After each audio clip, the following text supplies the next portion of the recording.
My presentation is on the effects that social pressure has on American adolescents. I researched to what extent does social pressure affect an American adolescent's likelihood of conforming to their peers.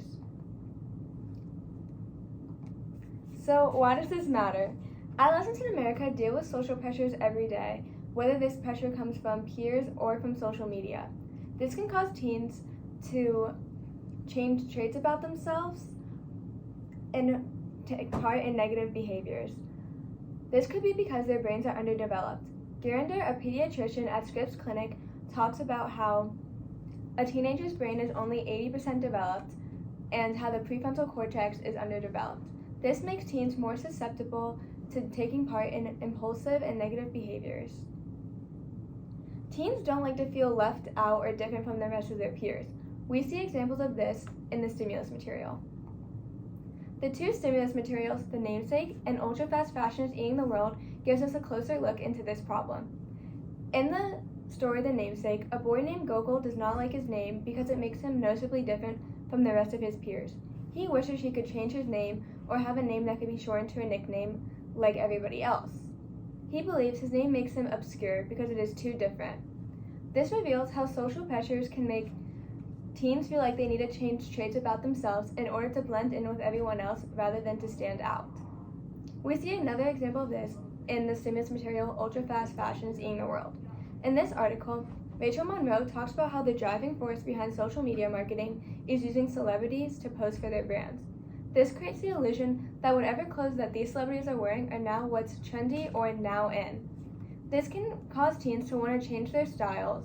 However, this could be a problem because it means that they are not being true to themselves and can cause something like an identity crisis. I am arguing that American schools should start implementing lessons for younger students on how to deal with social pressures as they grow up. Social pressure comes in many forms, but one main form is also known as peer pressure. On April 11, 2018, students came together to discuss ways to manage forms of peer pressure. They were asked to take a survey. Over 550 members of the SUA community participated. The first statement was, "I have experienced peer pressure before." As you can see on this graph, 57.8% of students agreed and 28.3% of students strongly agreed. This shows how most students in America have experienced peer pressures before. One way that peers influence each other to take part in negative behaviors is by daring each other to do an activity. Marianne Lewis and Charles Lewis talk about a survey conducted with 400 students. The students were asked to raise their hand if they have ever experienced peer pressure before. Almost everyone in the room raised their hand. When asked what some of these dares were, responses included smoking cigarettes and marijuana and engaging in sexual activities. Many individuals in the older grades said that they did do what they were dared to do. This shows how dares from their peers can make them feel pressures that they have to engage in negative situations. Social pressure does not only come from peers, but it can also come from social media. This graph shows the drastic increase in social media usage. In 2012, only 34% of teens admitted to being on social media more than once a day. However, in 2018, this increased to 70%. Social media can put thoughts into students' heads that they have to look a certain way.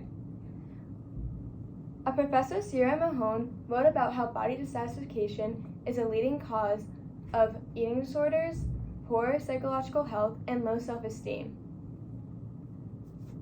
Unrealistic beauty standards could cause teens to feel like they have to change things about themselves.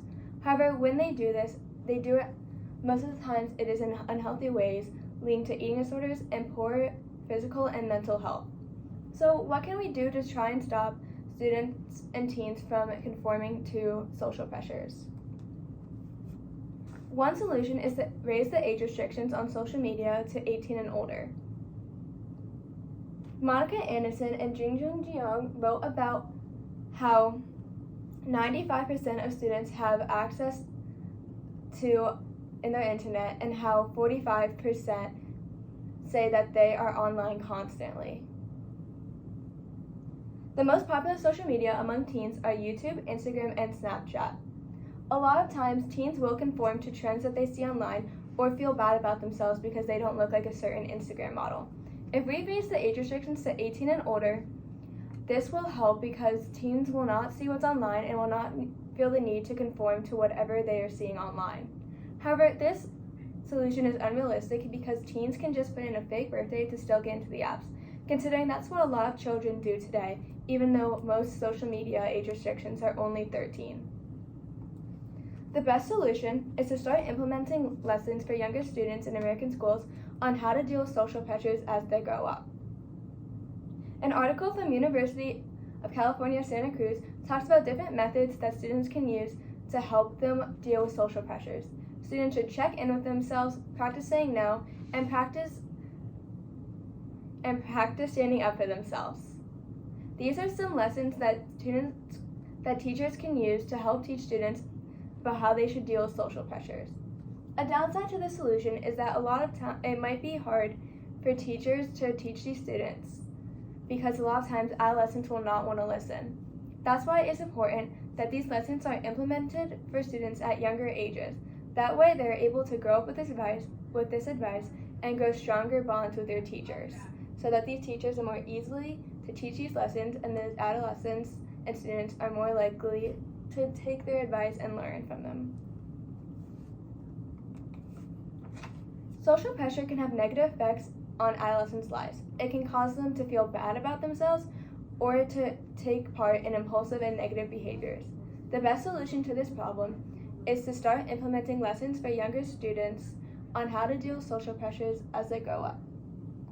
Thank you. All right, great job. Okay, 2 questions for you. Number 1, did your research go in a different direction than you originally expected? Yeah, so when I first started researching, I wanted to research how social pressures affected everyone, but then when I got more into my research, I realized that it mainly affected just like groups of adolescents, so I decided to aim my research more into that. All right, question number 2, what additional questions emerged from your research and why are they important? So when I first started looking into how social pressures affect adolescents, I saw that social media has a huge impact on teens today. So I started looking into more of that and like how does that affect their mental well-being. So a lot of times social media puts thoughts into adolescents' heads that they have to look a certain way or fit a beauty standard. So I looked more into that and I saw that this can negatively affect our teenage community and that they should be okay with how they look because they are perfectly fine just the way they are. Excellent job.